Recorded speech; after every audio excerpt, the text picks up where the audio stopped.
the new education policy has been approved on 29 July 2020. So to understand the impact and implications of the new policy on higher education and the nitty-gritties of the new policy, we requested Dr. Jitendra Das, Director, Ford School of Management, to share his views on the policy and to help us understand what impact does he think would it bring in higher education. Is NEP 2020 a real game changer? How about practical implementations of these changes? How would it impact us as students, as faculty, and society? Finding answers to several such questions during the course of our discussion today, I would now request Dr. Jitendra Das to share his initial observations on the new policy, and then we'll deep dive into the specific aspects of the policy. Dr. Das, over to you for your initial observations on the policy, please. Thank you, Anshulji. It's a pleasure talking to you always. This National Education Policy 2020 that has been announced just a couple of days back is a very welcome change, particularly the way we have seen higher education institutions regulatory framework in India, which was kind of stifling the growth and innovations in the institutions, and it was also creating a leadership gap because of the regulatory pressures on various organizations and creating a divisive force within the system in terms of fostering quality education. But then this policy has a lot of vision statements and promises that have been made. But then that's a very good beginning. But as we say in management, that the success lies in execution of a strategy. So if you take this policy as a strategy statement, I'll be on the right track, and then this has to be appropriately executed. So the implementation plan is very crucial to the successful outcome as envisioned in this NEP 2020.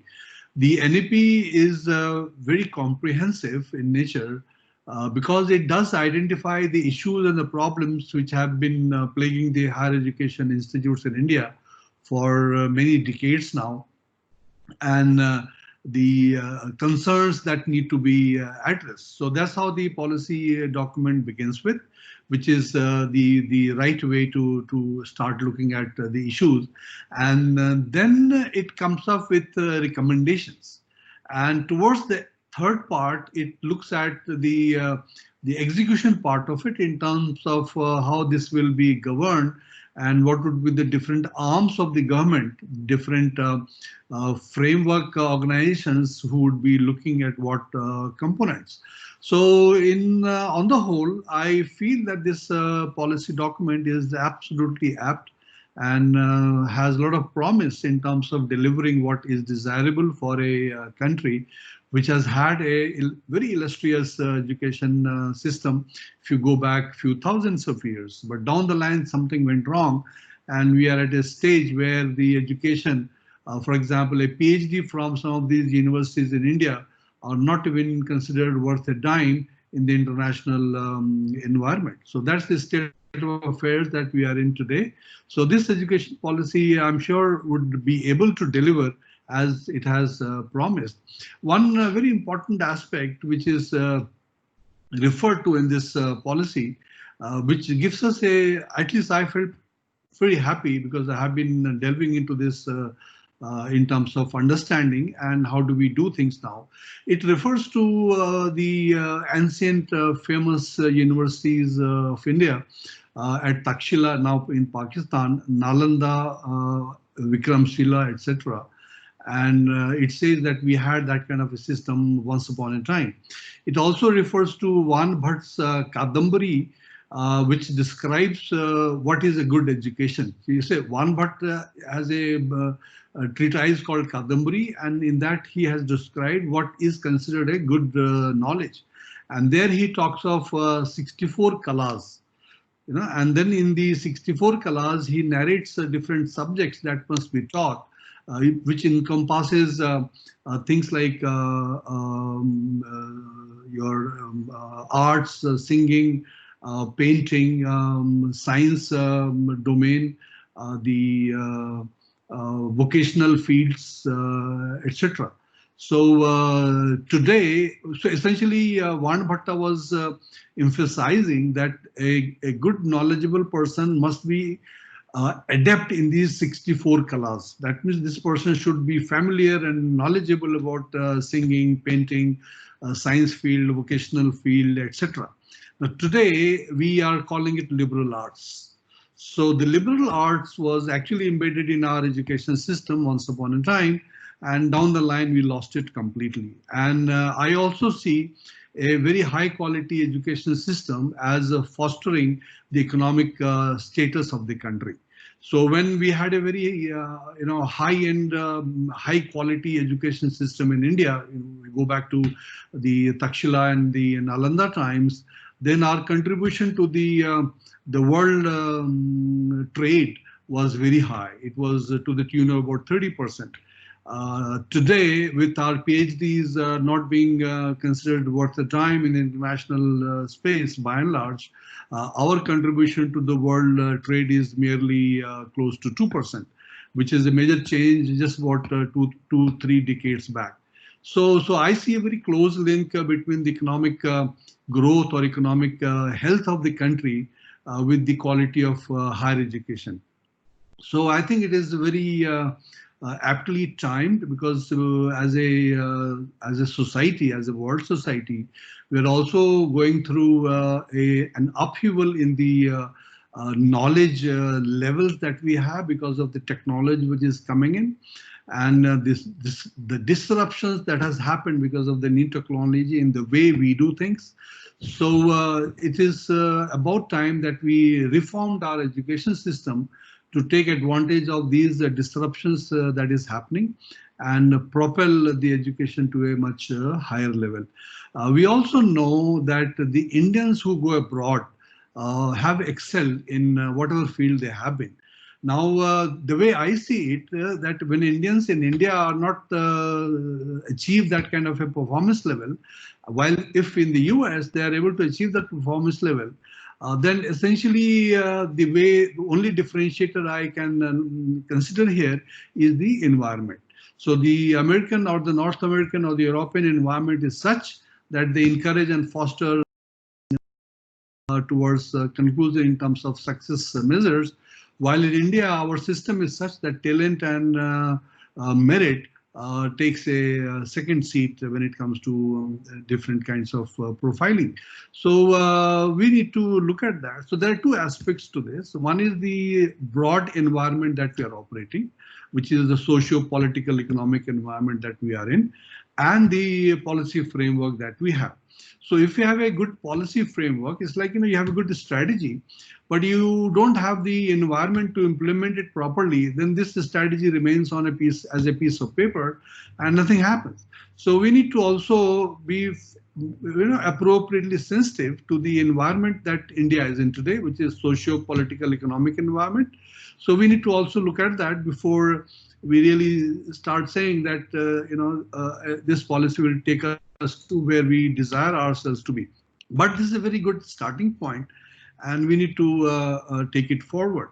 Now, this policy has many vision statements and desires that we should do, and it delineates the actionable points in terms of the regulatory framework and in terms of attempting to emphasize on teaching and education, teaching and research as a part of a higher education system and framework in India.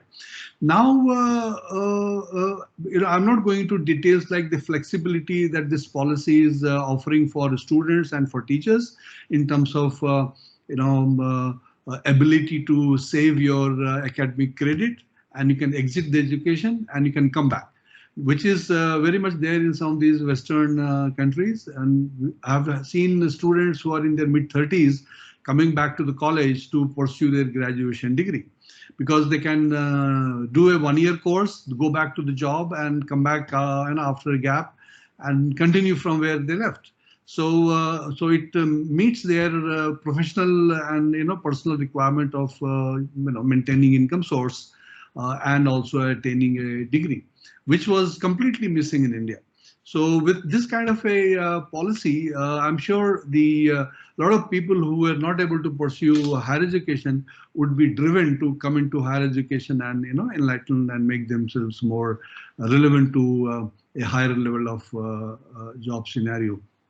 But when you are looking at the implementation aspect, there are one or two things which we need to look at, and they are a little tricky to understand. Like, for example, there is this thing of allowing international universities to come and operate in India. Now, we should know that Takshila and Nalanda did not have any international collaboration, because there were none. So they themselves were of a level that they didn't need any international collaboration.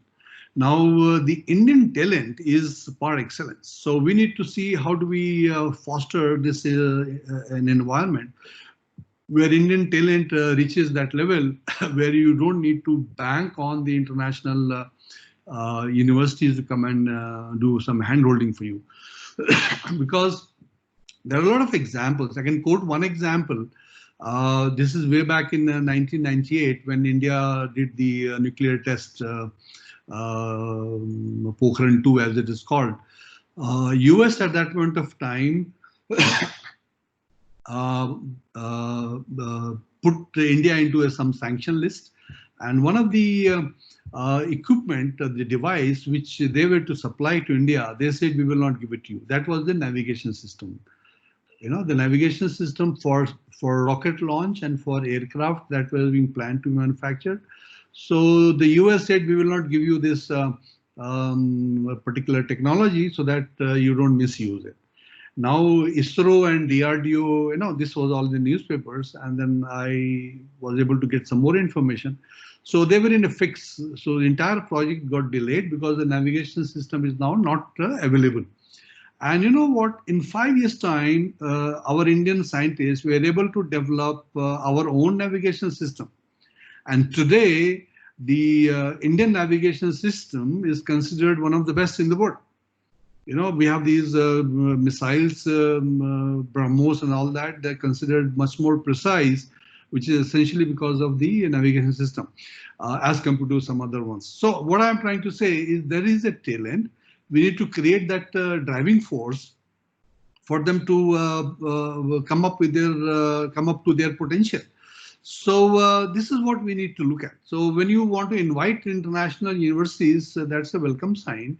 But at the same time, the Indian higher education institutions be not given a second treatment as compared to these universities from abroad when they start coming and operating. The rules must be the same for both. If they have certain freedom, the same freedom should be available to the Indian higher education institutes. And that's how the competition builds in. And when the competition is there, it creates a certain kind of a driving force to perform better. And that's how things will change in a radical way. Because see, in education, you cannot force a teacher to go and teach well. The teacher can go and teach, but to force a teacher to go and teach well, it cannot be enforced because it's an intellectual activity. Similarly, you cannot force someone to do a research because there's an intellectual activity. So therefore, you need a certain kind of a driving force that the teacher is wanting to teach well and the teacher is wanting to carry out quality research. So how do you ensure this? So this policy does talk of increasing research fund and those verticals who would, National Research Foundation, which they are talking of, to release funds. But then to ensure quality research, we need a framework or what I call an ecosystem for carrying out research. And therefore a driving force. Now, if you look at the North American system and UK also, The research there is largely based on a driving force which feeds into the research ecosystem. Like, for example, a high-end, a large university who's recruiting a faculty would want to have a certain research outcome shown by the faculty candidate, which this person would have done during her PhD work. So as a PhD student, they have to come up with certain publications of a certain standard. And once you have done that, and then you then only you can become a assistant professor. And then you are on a tenure track, is kind of a probation period, which is typically 4 years to 5 years. And then you produce more research output. So the quality work has been done as far as research is concerned during the PhD work. And to be able to attract smart people to do a PhD, you need to fund them properly. So in the US, there's large funds available, which are given to these PhD students. Now they have a system of releasing funds to the professors for carrying out research. So that fund is in the control of that individual professor through their own department. So if the professor wants to give a certain amount of money to a PhD student, no one would ask any question within the granting agency's rules and guidelines. There's no other bureaucracy involved who might say you can't give this money to so and so. No, so this complete freedom given to our students. So once that kind of thing is practiced in India, I'm sure professors would want to ensure that the quality work is coming out of the research grant that they have. But then if you have a NRF, which is government controlled, and then they start questioning the professor in terms of how it has been done, then they get, which has been traditionally in India. So research, getting research fund is a very protracted process where you need to do a lot of things to get a research in India, and it leads to a lot of practices which is not liked by a lot of academicians. So that should not happen. And so how do you ensure this? Then the professor who gets the grant is driven to ensure quality output, because the quality output will determine the next round of funding, right? So that's how it has to be done. So therefore, agencies who are releasing funds for research need to somehow look into this aspect, that this, as we say, a monopolist have a tendency to become corrupt. So be it private sector or be it government sector. So we have seen this with the regulatory system that we have in India. There is only one regulator, and then therefore you have to deal with that regulator. So therefore, people get into all kinds of unsavory things. So as far as the regulation is concerned, or the government is concerned, you cannot have two governments. You can have only one government. But as far as research granting system is concerned, you can have multiple systems. US has multiple systems, so you know which agency is likely to give you fund. So you approach that particular agency. So I feel that NRF should be demonopolized. You can have an NRF, which is the government fund. You can also have a private NRF equivalent fund created, which can come from private agency. It could be under CSR or whatever. And the control of this second unit could be independent of the government. And then any university or professor has a choice to approach any two of them. Besides the corporates on their own individual organizational level trying to fund a research activity, once it reaches a certain level, they would be interested to fund directly. Today, we don't have that kind of ecosystem where a private agency, a company, large company would want to tie up with a university for a research activity. So once you are able to create this kind of an ecosystem where with reasonable efficiency, the funds are released to professors, professors have control on the fund, and the output is desired by that professor for this next round of funding, then the execution of this policy would start bearing result. Otherwise, a research university, as it has been termed, would stay on paper as a research university. So we need to look at it. The other important aspect which can be killer for the NEP 2020 is the reservation system enforced by the state governments, because the education is a state subject as well as a central subject, is on the concurrent list of our constitution. So therefore, you have a university formed by whatsoever process, and it is located in some land area. That land area is under the control of a state government, and the state government, because of its own objective, want to enforce a certain reservation for domicile student. We have these states who would say that for engineering courses, you have to have 85% reservation for a domicile student.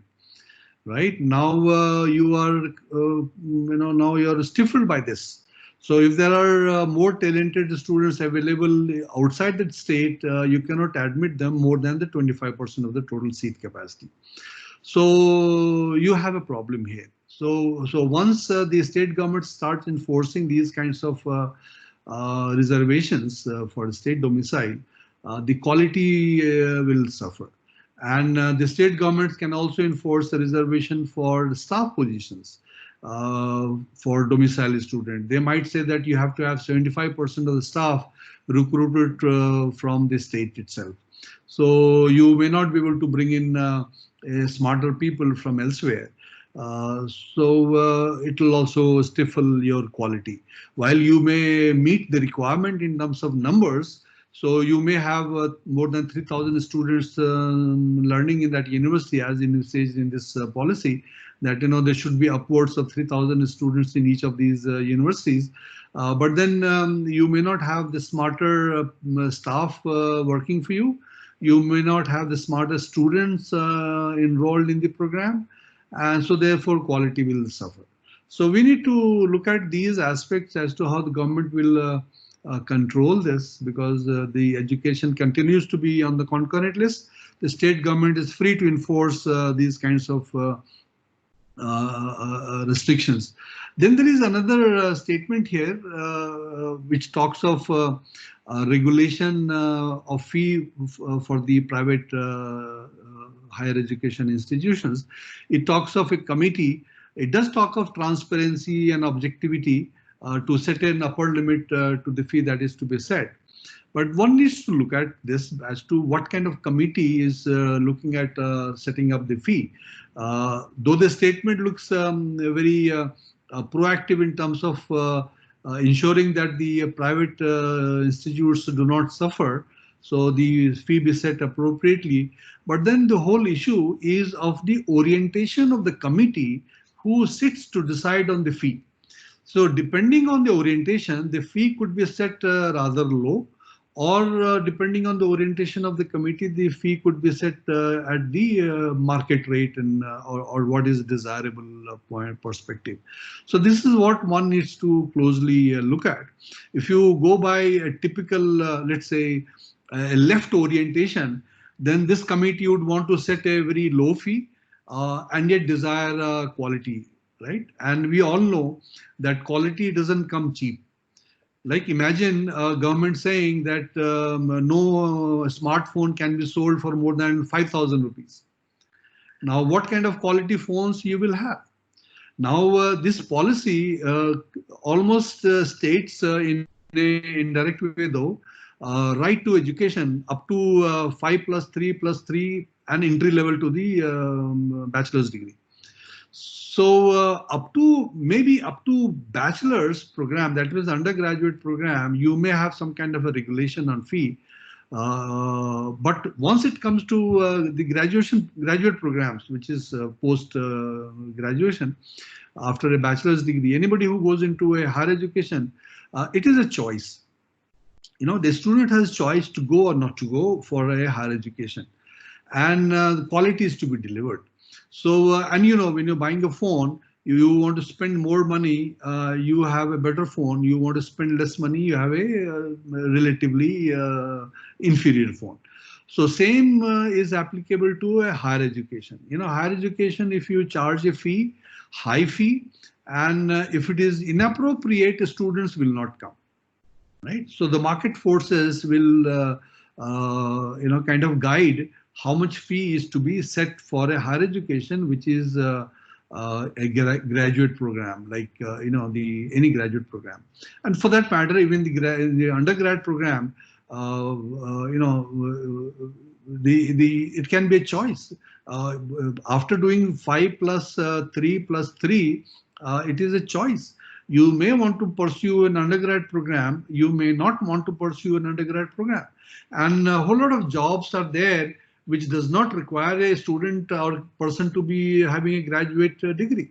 So it is by choice. So the government should not want to put a limit on this and let the higher education institutes decide the fee based on the demand, supply, and the market forces. If they unduly charge high, then the market should control it.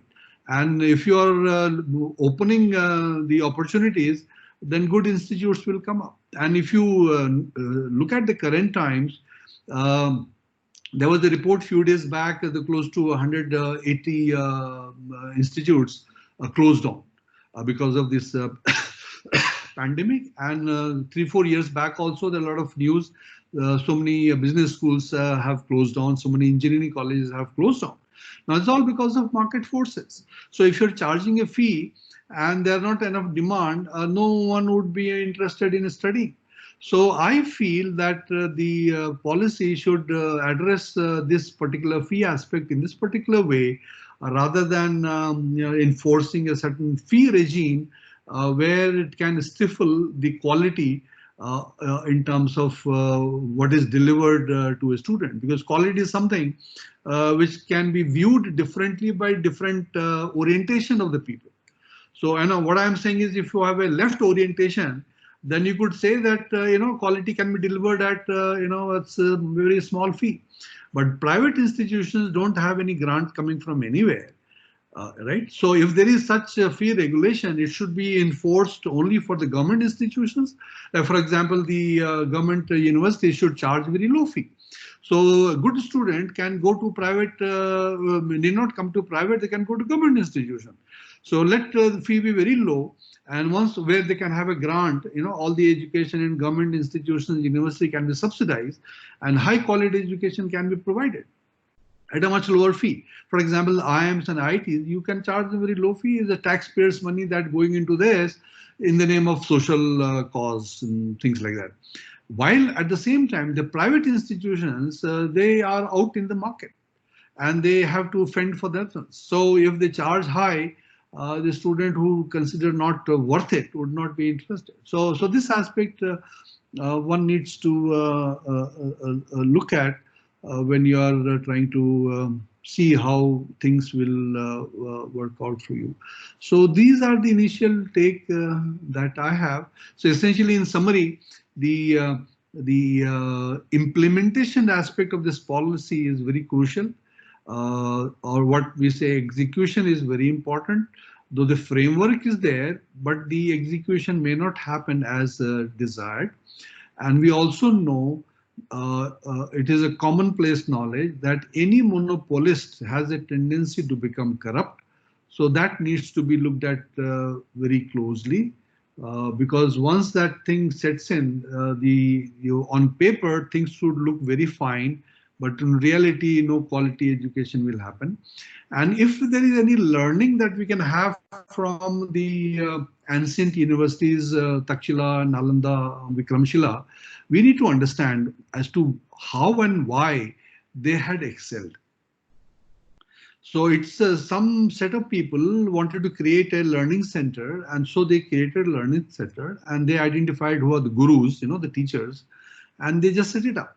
And education was primarily free in these institutions. The selection was done. If there is an able, smart student interested in learning, the admission is given. And these universities were residential universities, 100%. And there are no fee charge. They're all free. And the kings of the country would donate money to these universities. Now, these students who go back after education, then they will pay Guru Dakshina. So after they have graduated or during the program, whenever they feel like it's their will, they'll come and give grants, money through gold or whatever to these universities. It is a free choice. Now, any king who donates a large sum of money to these universities would still not have any control in the administrative working of the university. So the king would donate money and forget about it, right? And then therefore it is up to the university gurus to decide what's the best way to use that fund. And then they would use it appropriately because they know that they are a custodian of that resource and they are accountable and they have to ensure that the society is able to reach where they want to the society to reach. So the fund would be appropriately used and they are accountable to themselves. And that's how they started excelling because they are their own judge. So they have to ensure that things are being done as they would desire. While in the current times, if the government gives you a grant, there will be, I don't know how many audits and how many questions. And so the entire focus is on this query response that is to be given, parliamentary questions which may be raised. So you have to give all those responses. The research or the real output takes the, the what they call a formality form. That means on paper, they should look very fine. And people would get into all those kinds of things where it should look very fine. And you should be able to respond to these queries very nicely. The audit questions must be responded very nicely. The processes must be followed, even if they have not been able to help you produce the outcome that it was created for. So we need to be careful about these aspects. So if there is a monopolist, you have those issues. In the current times, you have the governance. If the government gives you grant, somebody will ask questions. So we are not into the Takshila time where the king gives money and forgets about it. Today, a king, which means the government, give you money, but there will be a lot of officers of the government who will be will come calling, asking questions. So we need to really understand this and figure out what's the way to ensure that quality work continues to be done. So these are my initial take on this. So right, sir. So vision looks good. Key is in the execution. That is how I like to put it across. Mm-hmm. Right. And I really appreciate your initial views, comments, and suggestions, and a lot of food for thought there. So let me come down to certain aspects in detail now. So while going through the policy, sir, I could see that it stresses that HECIs would be developed into multidisciplinary institutions. Correct. How and where will the B schools fit in this whole ecosystem and adapt to these norms? What are your views on this? Actually, this is a very good thought on the part of this policy to ensure multidisciplinary approach. But then, we also have to be appreciative of the fact that expertise can prosper when the organization is very sharply focused. And there are examples from the world today where standalone institutes on their own have excelled. For example, in management, I can quote one or two institutes' name. For example, you have Singapore Management University, SMU. This exists only in building. There is no campus per se, right? When it started in, I think, 2005 or something, it had only one building. And I think today they have two buildings just across a road. That's it. And they have very high international ranking. So they focus only on management education. And we also have London Business School, okay, LBS, very famous, very well known. This also stands on its own. And they are all by themselves. So, so being focused on a single discipline has its own advantage, right? But at the same time, we have these Harvard universities or any of these Ivy League universities, University of Toronto, I can quote, where you have these schools in management or medical or engineering or these what they call earth sciences or arts subject area. So all are part of the university, but the dean of these schools have ample freedom. They operate almost autonomously and they excel. So, the example I gave you of SMU and LBS are good examples, but at the same time, large universities like the University of Toronto, which have close to 70,000 students enrolled at any point of time, which is the part-time student, undergrad student, and a grad student. And they have these close to, I think, 75 to 80 graduate schools, right? And so they work fairly independent of the university. There's a policy framework, but they are completely autonomous and they excel.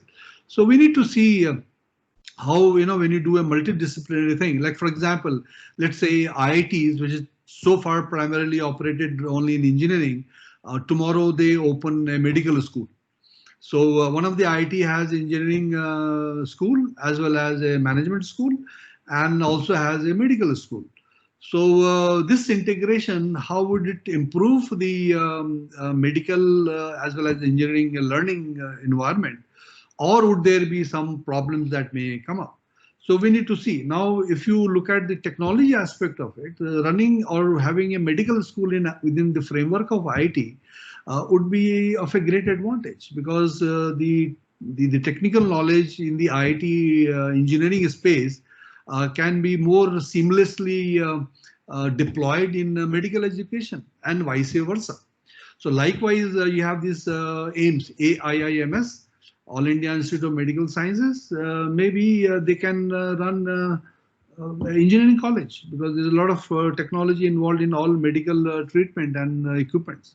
So this would be a very welcome sign. But the only thing would be that at the apex level, who would be the number one person in this organization? If this number one person has an engineering background, then the medical school should not feel let down, and vice versa. So this is something that we need to look at, because both the professions are so powerful that they would not want to be subservient to any other domain.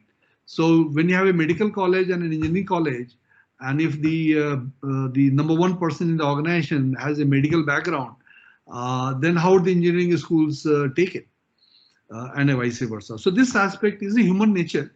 So we need to look at it. Is it doable? It's not a problem, but then one is to look at it. So I'm looking at both ways. That single specialization is always good. Multidiscipline is a welcome sign, because in institutes like IIT it will give a huge benefit.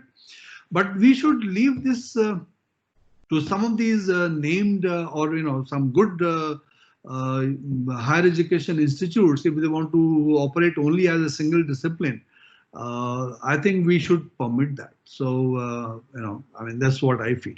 It should not be mandatory that you all become multidisciplinary, which is what has been written in the NEP 2020. That all of them should be multidisciplinary. Single disciplinary have to become multidisciplinary or be phased out in about 15 years time.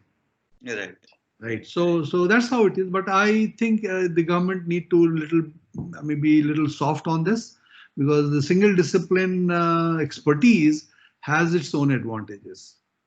Right. Yeah. So let me take this point of view from businesses, from students, from parents, and society at large.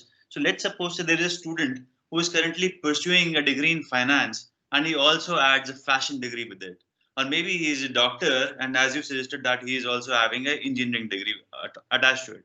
How would this impact the society at large, the businesses in the upcoming years? How do you see this, sir? Yeah, I think you have rightly asked this question. I think this is the main key factor or key price factor in this policy, the interdisciplinary nature of education. So which is starting from the school level. In the 5+3+3 level, a student can choose a mix of courses, which in the current policy is prohibited. So that is a great advantage. And a person who wants to do engineering, why shouldn't this person be interested in music? And we do have a lot of singers and musical instrument players on IITs. And if they have a professional degree or professional qualification in that domain, it adds to the general good feel of the student personally, as well as professionally. So I think this multidisciplinary thing would be a great advantage, essentially because of the interdisciplinary nature of our interaction today in anything and everything that we do. So even, for example, if you do a fashion design, you cannot be ignorant of the technological changes that is happening. You cannot be ignorant of, let's say, the historical perspective of the society. You cannot be ignorant of let's say, the social norms which are there. So, a fashion designer would do much better if she does some courses in these spaces, some course in CAD/CAM, Right. the machine design, all those kinds of things. So I think it's a very welcome sign, and it does allow the student to choose from. So this is a major price point, I would say a very bonus point in this policy, and I'm sure this will be a boon to the education system in India, and it'll foster a new set of industries that may come up, where people are trying to merge different disciplines to do things, and that's the way things are happening today. Right. Yeah. So taking it forward, traditionally middle-class Indian families have this tendency that kids should first complete their education to have a proper life ahead, a comfortable life, and then start their careers. With the new policy where it is focusing upon multiple entry and exit options for the student, do you see a major change coming in the trend and the mindset of Indian students as well?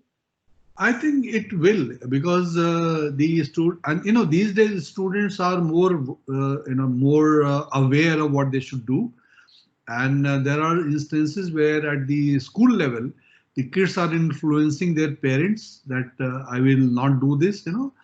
Our days this was a no. Even at the college level, your parents should tell you what thing you should study. But today at the school level, students are telling their parents that he or she is more tuned towards this kind of a subject area than this, and parents are now accommodating from that point. So once this option is given to students, this will propel parents also to start undoing their thinking of the past and start looking proactively from the caliber point of view of the student. See, every student have their own different capacities to do things. The excelling points in a student, the talent in the student could be very different than what the parents think.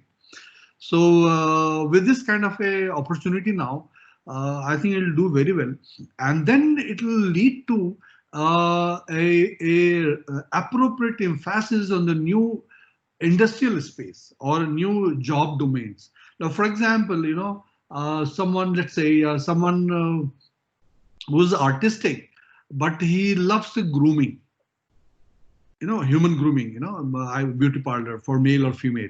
Right. So this person can do a lot of courses in art with fine tune towards male or female grooming. And because this person is more involved into this, can become an entrepreneur in this space and do a real good job of grooming because of the artistic background that he may have got formally. See, today these grooming persons do not have a formal background of that kind. So a person who has that background and gets into the beauty parlor for male or female or whatever can do a much better job. So that opportunity would be available, and that may create a new set of industries where it is not just opening a beauty parlor to do some whatever names you have, threading or whatever facials, but that same person with a new background, a new formal background, would want to do it in a very different way. So this person can take this grooming, space to a different level. Right. Wonderful. Yeah. So let me come down to the changes suggested for the regulators' perspective, sir. The policy states the current UGC shall transform into HEGC, Higher Education Grants Council, and the bodies like AICT will be transforming into PSSBs, Professional Standard Setting Bodies. How do you see these transitions and merger vis-a-vis B schools, please? See, actually, it is like this. Not what you're saying is part of GEC. There will be one apex body called HECI, Higher Education Commission of India. It has 4 verticals, and these 4 verticals are independent of each other. This is what they are saying. These 4 verticals are supposed to be autonomous in nature. Right. And this is what the policy says. So the first one is National Higher Education, which is a Regulatory Council, NHERC, National Higher Education Regulatory Council. The second vertical is National Accreditation Council. Third vertical is Higher Education Grants Council. And fourth vertical is General Education Council. Right now, as the name indicates, they are fairly, we can understand what they will be doing. Now, what is of importance is the General Education Council, which is tasked with setting framework and outcomes from education. Because see, when you're doing any task, if you do not know the outcome, you are wayward, you're just loitering around. Okay, you should know the desired outcome. So GEC is tasked with the objective to develop a framework for delineating or outlining the outcome expected out of a higher education. Right? If there are good people here, then the outcome for higher education can be defined depending on the discipline. For example, if it is, let's say, a arts subject or history subject, they can define what is the outcome of a master's degree in history, or a master's degree or a PhD degree in history, or any arts subject, right? If the same postgraduate degree, a master's or a PhD, is in management or engineering, then what is the outcome? So the outcome for a PhD level of program can be defined. That, a PhD program outcome is this, right? A management or engineering program outcome is this. Now, since you're putting it together, I'm sure there will be committee looking into this. They will look at all the deliverables out of these graduate programs. Now, what is the deliverable from a management program, for example? The person should be able to get a good job. Okay, you don't go into management because it is your desire to learn about management, hardly. Because you want to have a better life, and better life is through a better job, and better job you can have through a good management education. This is how the thinking is there in the students or candidates' mind. So the GEC therefore can define the outcome of a MBA program. The end of 2 years, what is the outcome? It's not the grades of students, that is the outcome for a student. But what is the outcome for the program, which is of the School of Management? So they can define it in many terms. They can define it in terms of how many students going into PhD program, how many students going for what kind of a job, what is the average job, and how are they performing down the line, 2 years, 3 years, they be measured. And so this fits into the assessment of the performance of the particular B school in this case. Right? And based on the desirable thing, now the institution would know whether they are meeting that requirement or output level or not meeting that output level. Right? Then you work backwards to fix the issues. Right? So this is a very good initiative. So I'm sure it will pay rich dividends. But then the first 3 council, which is the National Higher Education Regulatory Council, the National Accreditation Council, and National Higher Education Grants Council, is something where the entire government ethos and practices can play a role, and that can be a killer. Okay, it will not able to. It is a potentially. It will bring you back to where we are today, right? So these HECI, which is the apex body, need to be sensitive to the performance level of these 4 bodies. So they also need to understand what is the performance measure of these 4 bodies. Like, For example, if the first one, which is National Higher Education Regulatory Council, they set the rules and regulations. So what is the performance or the outcome of this first vertical?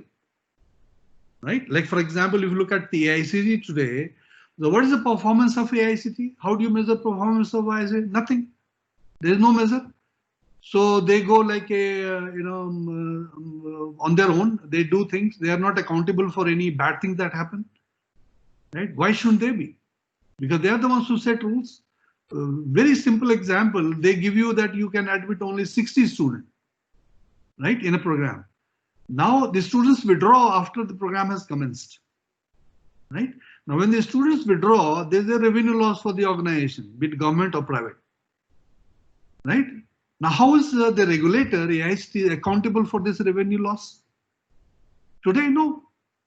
So they could have, for example, had they be accountable through an output measurement of the regulator, they could have said that 60 students as a passing out student. And if you exceed, let's say you have 61 students passing out, the next year you should have only 59 students passing out. Something like that. If you still exceed, then there is a penalty. But it's not that you cannot admit more than 60 on day 0. And after that, if they withdraw, that's your bad luck. So we are letting go of an opportunity, national opportunity. So few seats have stayed vacant. Had I given admission to 65, I would have had 59 students graduating. But I've given only to 60. So I have only 55 students graduating. 5 guys have left. So 5 seats have remained unutilized. How is the regulator or AICT accountable for this today? No. So we need to set the accountability of these 4 verticals so that they don't start functioning like the current regulator, AICT and UGC. See, today what the government is saying that AICTE and UGC will be merged and it will now be called HECI, the apex regulator. Now it will have these 4 verticals and these 4 verticals would be autonomous, independent of each other. So we need to see that the governance model of the current regulator is not replicated by these, particularly the first and the second one, which is first is the National Higher Education Regulatory Council and third one is the Higher Education Grants Council, releasing funds. When you're releasing funds, things can be really tricky here. If I don't know someone and if there is no connection, if that is the criteria for releasing funds, then you know the outcome. So these things must become very objective and professional. So the government, the HECI must ensure the performance level, the outcome or output of these 4 verticals. Otherwise, it's all I can say it'll, you have a reborn AICT and reborn UGC under a different name, or what we can call old wine is in the new bottle. Old wine in the new bottle. Correct. Yeah. So something like that. So that should not happen. So the government needs to be cautious that the thing should not replicate itself. So the governance system has to be changed. The fundamental reasons why a regulator became the way they were must be removed. Right. And there's no mention of that. So they are mentioning that these are the problems, like over-regulation. But why over-regulation? What are the causes of this? Right? The regulator could have been very pro institutes under the same framework. But they chose to be harsh under the same framework, right? So why? So that should not get replicated is what the government should be, concerned about. Right. We really need to look into the perspective how the new defined bodies work and how they actually help the institutes, right? So let me take a question from the perspective of faculty, the changes suggested in the policy for faculty, sir. The policy talks about giving more autonomy to faculty of higher education institutes and schools as well. How will this be different from what is happening right now in management colleges? Number 1. And does this actually make any difference for the private B schools? Number two. Actually, good institutions give a lot of freedom to faculty. Right. I have been in the IIM system as a professor, so a lot of autonomy is given to a professor in the IIM system.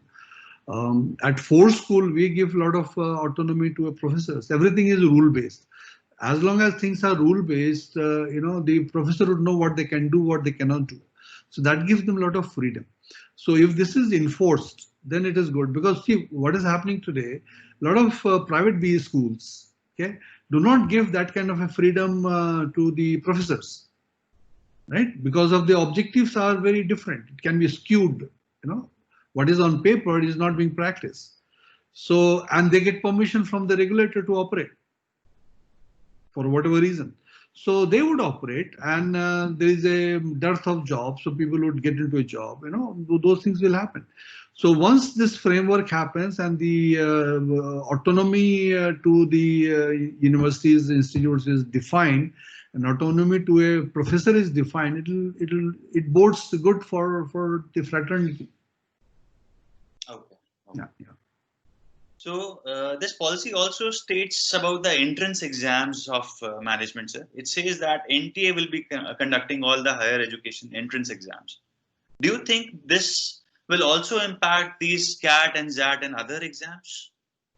Actually, as of now, there is an entrance exam. We have the CAT, ZAT, and Atma and all that. We already have that.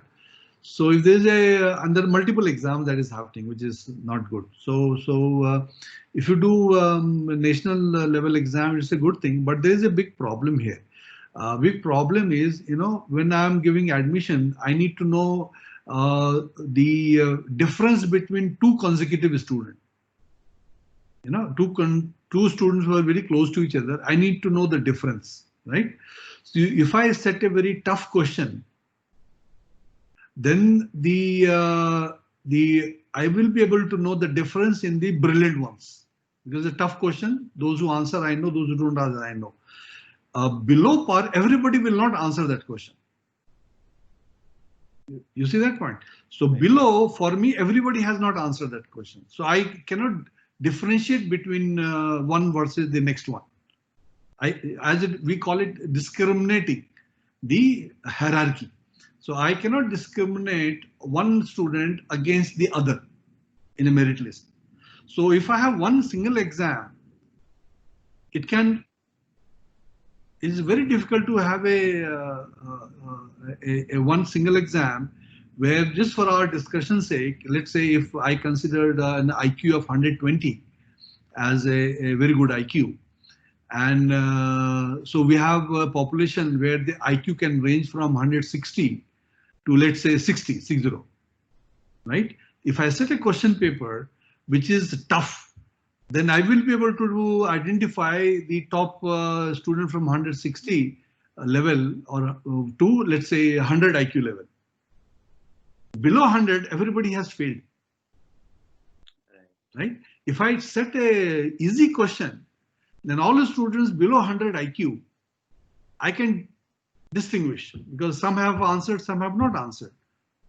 All the students above 100 IQ have answered it. Okay, because they would consider it easy. So I will not be able to differentiate between the student at the higher level, right? That's why we have different exams. CAT caters to a certain kind of a student group. Maybe some other exam, to name it, some other exam would cater to a certain other profile of students. And like, for example, a student would not even quote a CAT score, because this guy also does not even get a CAT score. It's so low, right? But in some other exam, this person has scored at, say, 90 percentile or something like that. So at 90, he or she gets admission. So this differentiates the profiling of the business school. Right? So if you want to have one single exam, then I have my reservation on this, because India is a huge country. And I don't think you can ever have a single question, single test, where you can differentiate a 160 plus IQ range student with a 70, 80 IQ range student. So we need to look at how this will pan out. Since you mentioned on the profiling of the students, sir, I could also see that there are relaxed board exam norms now suggested in the policy. And also we are speaking about this common entrance test for graduate courses. So I think there would obviously be some impact on the eligibility with regards to MBA and PGDM programs also.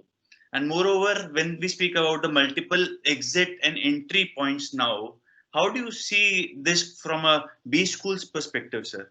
Multiple entry exit points, single common entrance exam, and then relaxed board exam norms, which were also an eligibility criteria for the B schools. Yeah, actually, if there is if you look at business school perspective, from that perspective, with this kind of a flexibility in pursuing the school education, 5 + 3 + 3, and the +4 the undergrad program, and a student may want to defer it, they can defer it.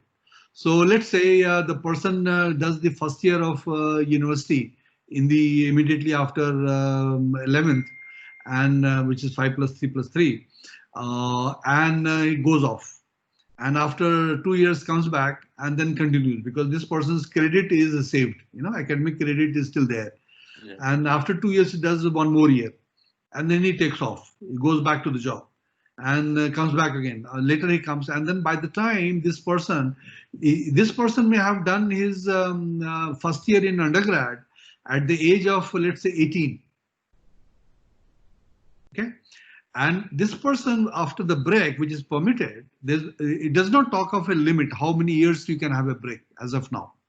So this guy comes back and finishes the undergrad requirements to become a graduate by the age of 30, or maybe 35, or maybe 40, right? Maybe 50, who knows?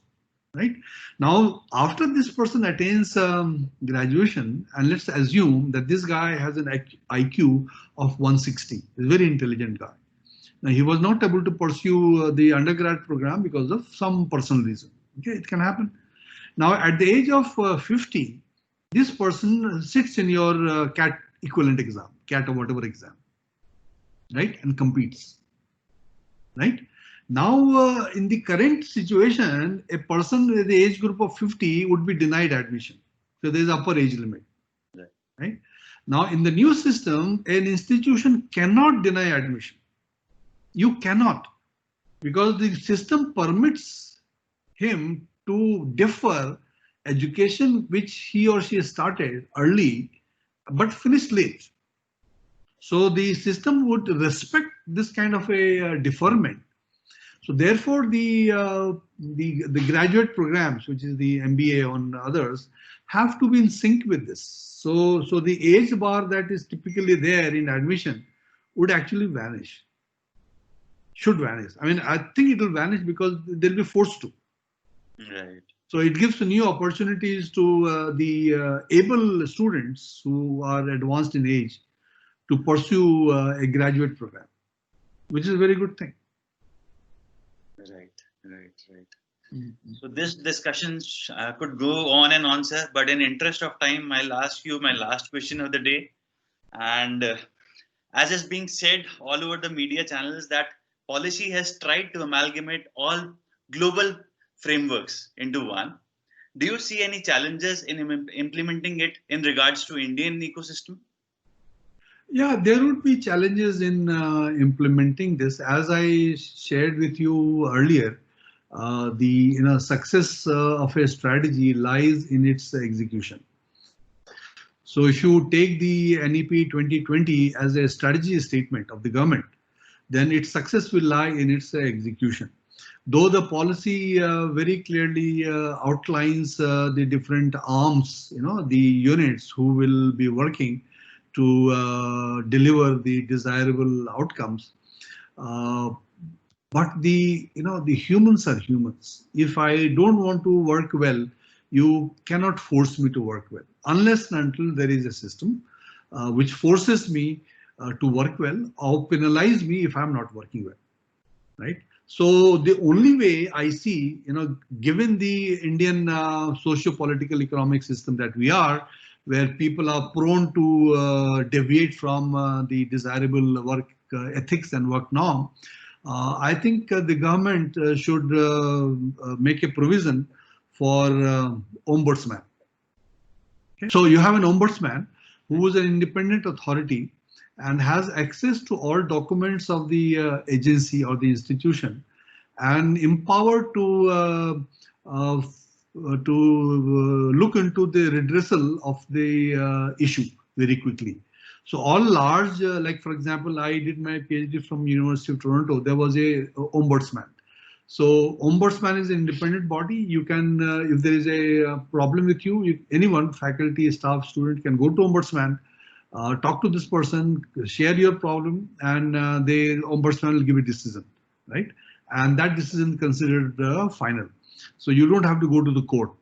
Now that is very important. We must have,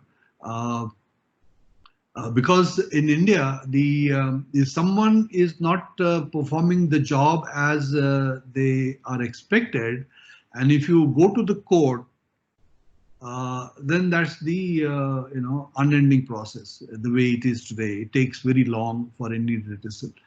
And then it is also said that people who may not have that kind of resources available may not be able to get good justice. This is also being said by a lot of people. So we have those aspects to look at. So having an ombudsman would be a powerful ombudsman. It would be very important agency to look at this. It becomes a kind of a quasi appellate authority, whose decision would be binding on the university and on the complainant, right? It is by law, and only when you are still not happy, then you can go to the court. You can always go to the court, right? But then ombudsman does give you a escape route to to solve a lot of problems. So this must be there right from beginning. All these, there should be ombudsman at the HECI level, right? And there should be ombudsman at the each HEI level. At each higher education university, there should be ombudsman. So that's the way to ensure, at least make an effort to ensure the policy guidelines and desired output actually has a chance to be delivered.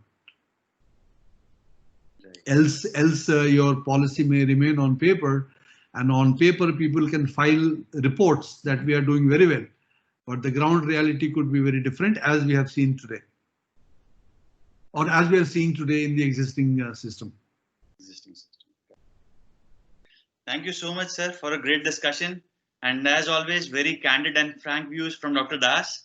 We will be wrapping up the session now, and a very big thank you for taking out time and speaking to us today. Thank you very much for having me for this discussion. I hope I was able to express things which are of use to your audience and people, and these were my personal views, and I hope it will help understand things in a different perspective. Thank you very much. Thank you, sir. Thank you.